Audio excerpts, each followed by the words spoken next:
여러분 안녕하세요, 톡산입니다. 네, 여러분 오늘 이렇게 아이폰 16 프로를 가져왔는데요. 늘 그렇듯 이번에도 저는 프로로 선택을 했습니다. 저는 망원 카메라 없으면 너무 불편하고 사진 찍을 맛이 안 나더라고요. 그래서 아무리 기본형에서 색감을 너무 잘 뽑아도 무조건 프로 라인으로 가는 편인데 2024년 하반기 애플 이벤트는 좀 재미가 없었던 것 같아요. 기대했던 애플 인텔리전스를 쓸 수 없다고 하니까 그때부터 맥이 좀 빠지더라고요. 한국어도 내년부터 적용이 된다라고 하는데 제가 기존 15 프로 유저라서 16 프로로 갈 필요가 있을까 좀 고민을 좀 많이 했던 게 사실이에요. 제가 리뷰어이기도 한데 실사용 목적으로 제품을 구입하다 보니까 더 이것저것 좀 재봤던 것 같아요. 근데 이런 마음이 저뿐만 그랬던 건 아닌 것 같은 게 사전 예약할 때부터 구매가 너무 쉽더라고요. 작년에 15 프로 구매할 때는 진짜 너무 그거 치열해가지고 사기가 너무 힘들었잖아요. 근데 이번에는 조금 늦게 구매를 하게 됐는데 평소 같았으면 이게 배송이 한 달 반 정도 밀렸을 시간이었거든요. 이번에는 배송 시작하고 나서 5일 만에 받았어요. 그만큼 이번 아이폰 16 프로 라인이 인기가 없다라고 체감을 했는데, 자, 이 제품을 제가 오늘 받아가지고 짧게 써봤습니다. 저의 느낌 이야기해드릴게요.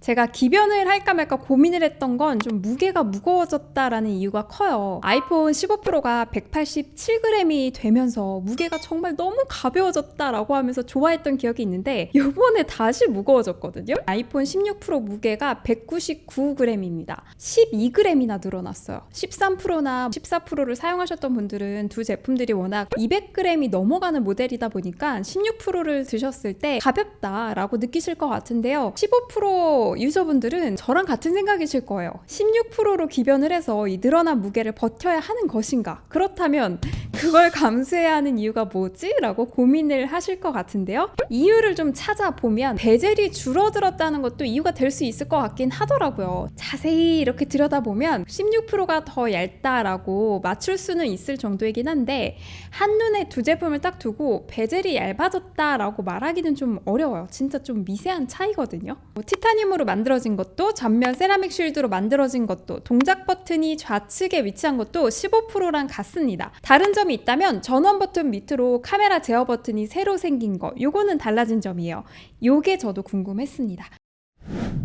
카메라 제어 버튼을 살짝 터치하면 사진으로는 줌인, 줌아웃을 할 수가 있는데요. 손가락을 위로 아래로 하면서 사진을 당겨서 찍을 것인지 조금 더 멀리서 촬영할 것인지 선택을 할 수가 있어요. 동영상에서는 노출값, 심도, 확대나 축소, 스타일, 톤 등을 선택할 수가 있는데요. 근데 이 기능의 사용법을 알게 돼도 익숙해지는 그런 기능은 아니더라고요. 이걸 굳이 이렇게 써야 하나? 좀 불편한 마음이 들었는데요. 한 손가락으로 조그만한 화면에서 이렇게 요리조리 만진다는 게 쉽지도 않고 또 의도치 않게 터치가 돼가지고 원하는 대로 선택하기가 또 쉽지만은 않더라고요. 개인적으로 이 기능은 저는 만족스럽진 않았습니다. 설정에 들어가면 이 기능을 다른 기능으로 선택할 수가 있는데요. 카메라 제어 버튼을 활용한다면 저는 다른 기능으로 선택을 해야겠다라는 그런 생각이 들었어요. 노출값이나 심도 조절 같은 그런 설정들은 카메라 화면 하단에서 선택하는 게 한눈에 볼 수 있어서 훨씬 좋다라고 느껴졌습니다. 그리고 또 이거 요리조리 만지다 보면 휴대폰이 약간 불안하기도 하더라고요.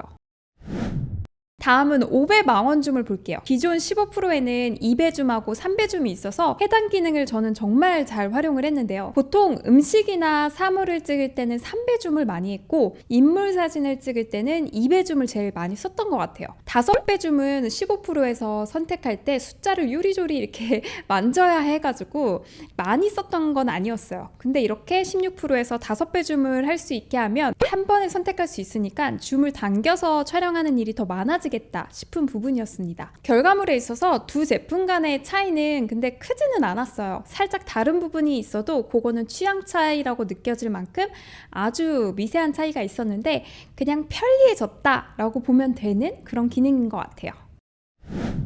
제가 궁금했던 다음 스펙은요, 초광각 카메라였는데요. 이번에 초광각 카메라가 4,800만 화소가 들어갔어요. 아이폰 11부터 1,200만 화소를 고수했던 초광각 카메라를 드디어 4,800만 화소로 탑재를 해줬습니다. 결과물을 찍어봤는데요. 두 제품으로 촬영한 결과물에서 큰 차이를 느낄 수는 없었는데 두 가지는 다르더라고요. 16 프로에서 촬영한 결과물이 15 프로보다 조금 더 그레이빛이 도는 모습이었거든요. 하늘의 풍경을 좀 보시면 채도의 차이를 좀 느낄 수가 수가 있는데요. 이것도 마찬가지로 16%에서 색감이 좀 빠져 있다라는 느낌을 좀 받았어요. 그리고 지금 보시는 결과물에서 조금 더 강하게 느꼈는데 16%의 하늘 모습을 보면 조금 더 그레이빛이 돌죠. 그리고 16% 초광각에 오토 포커스가 돼요. 초광각 카메라를 사용하다가 물체 가까이에 촬영하게 되면 15%는 초점이 좀 날아가 버리거든요. 근데 16%는 섬세하게 촬영이 된다라는 그런 장점이 있었습니다. 근데 제가 카메라 촬영하면서 느낀 건 플레어 현상이나 고스트 현상은 여전하다라는 거였어요. 이번에는 좀 그런 부분이 개선이 될까 싶었는데 여전하더라고요. 그러한 도트가 생기게 되면 사진이 매끄럽게 보이지가 않잖아요. 이번에 내심 기대했던 부분이었는데 이번에도 역시 아니었습니다. 여전히 고스트에 그리고 플레어 정말 많이 있더라고요.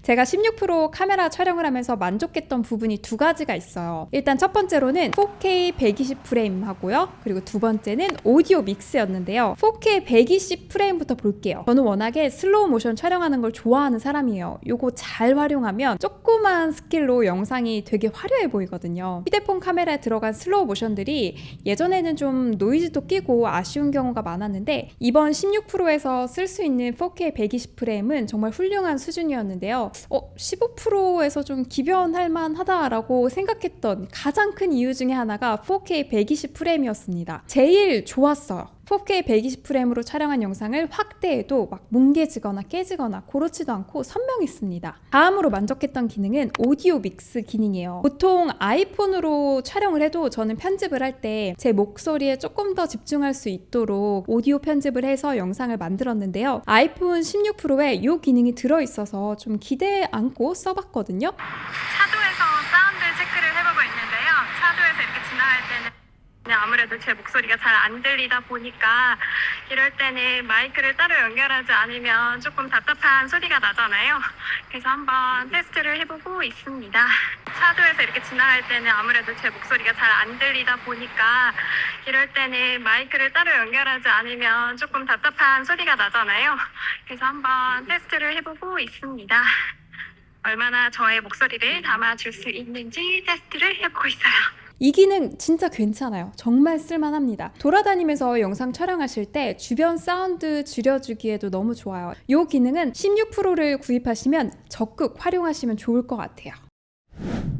자, 다음은 사진 필터를 볼게요. 기존에 아이폰에 들어가 있던 필터 기능은 저는 사실 원래도 잘 안 썼거든요. 사진 색감을 좀 하나하나 조절하는 걸 더 좋아하지 일괄적으로 싹 사진 색감을 바꾸는 걸 또 좋아하지 않거든요. 왜냐하면 사진에서 뭘 강조하고 싶은지도 선택할 수도 없고 컬러의 맛을 좀 제대로 살리지 못한다고 생각을 해요. 그런데 이번에 새로 들어간 컬러 조절하는 이 사각형이 어떻게 재미나게 쓸 수 있을까 좀 기대를 안고 써봤는데 결론은 이겁니다. 귀찮은 과정 을 짧은 시간에 할 수 있다. 그래서 편하다. 저의 결론이었는데요. 보통 사진을 선택하고 노출이나 대비, 색감 같은 것들 하나하나씩 만져가면서 사진을 보정을 하는데 이 사각형 안에서 몇 번의 터치로 요리조리 선택하면 바로바로 직관적으로 제가 어떤 색감으로 변하는지를 볼 수가 있으니까 여러 조정값들을 이리저리 만져야 되는 그 귀찮은 과정들을 좀 줄여주더라고요. 그래서 빠르게 편집하기에 괜찮네? 이 정도의 느낌이었거든요. 이 기능이 완전 너무 꿀이고 대박이라서 꼭 써보고 싶은 그런 기능이다. 요거는 아니지만 사진 색감 조정이 좀 빨라지겠다 라는 그런 느낌이 들었어요. 16%에는 A18 프로 칩셋이 탑재가 되어 있고 15%에는 A17 프로 칩셋이 탑재가 되어 있는데요. 벤치마크를 돌려보면 두 제품의 점수가 모두 훌륭하다는 걸 볼 수가 있어요. 두 제품 모두 애플 인텔리전스가 되는 모델이기도 하고요. 8기가 램을 탑재했습니다. 그런데 이번 16 기본형 라인에 A18이 들어가 있더라고요. 보통 기본형 같은 경우에는 한두 세대 이전에 좀 칩셋을 넣어왔는데 이번에는 프로 라인과 동일한 칩셋을 넣어서 16 시리즈 기본형 모델이 조금 더 인기가 많았던 이유가 바로 이 성능 부분이 아닐까 싶더라고요. 애플 인텔리전스를 위해서 성능을 모두 끌어올렸다라고 하는데요. 마감하고 좀 디테일이 꼼꼼한 애플이잖아요. 그래서 AI가 애플과 만나면 얼마나 쓸만할지 좀 기대가 커요. 그래서 이거 나오면 저도 빠르게 써보고 리뷰로 또 남겨보도록 할게요. 무게가 늘어난 이유 중 하나가 배터리 사용 시간이 늘어났다라는 건데요. 최대 4시간 늘어났다라고 스펙에서 나오더라고요. 동영상을 최대 27시간 재생할 수 있는 수준이에요. 맥세이프도 무선 충전 25W 충전도 가능해졌습니다. 제가 헤비 유저예요. 휴대폰 진짜 아이폰 헤비 유저라서 아이폰 15 프로를 1년 사용하다 보니까 배터리 성능 최대치가 벌써 90%가 됐더라고요. 배터리 사용 시간이 길면 길수록 어쨌든 유저 입장에서는 좋은 거니까 배터리가 늘어난 거는 환영할 일이긴 해요.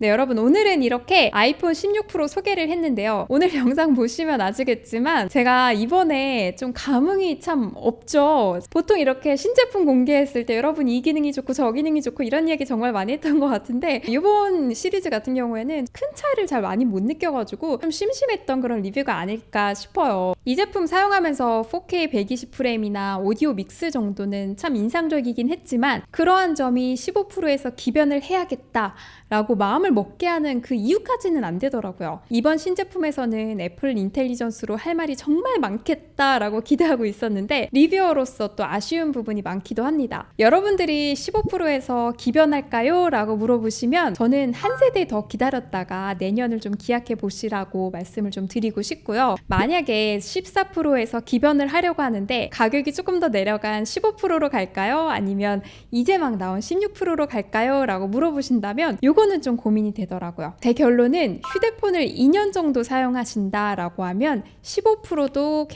괜찮겠다라고 추천을 드리고 싶고요. 휴대폰을 보통 3년 이상 사용하신다 라고 하신다면 16 프로로 가시는 게 더 낫지 않을까 하는 개인적인 의견입니다. 왜냐하면 휴대폰 성능이라는 게 매년 체감이 달라지거든요. 3년 정도 이상을 사용할 거다라고 생각하시면 15 프로가 그때 벌써 4년 정도 이상이 또 되는 거잖아요. 그러면 기기 성능이 좀 많이 떨어진다라고 느껴지실 수도 있어요. 휴대폰 사용 기간을 3년 이상으로 잡으신다면 16 프로로 저는 추천을 드리고 싶습니다. 이번에 iOS 18이 되면서 또 여러 사용법들을 여러분들께 소개를 드릴 수가 있을 것 같아요. 사용법 영상과 함께 저는 바로 다음으로는 애플워치 10하고 SE 2세대 리뷰를 준비하도록 하겠습니다. 오늘 영상 봐주셔서 감사하고요. 그럼 우리 다음 영상에서 만나요. 안녕!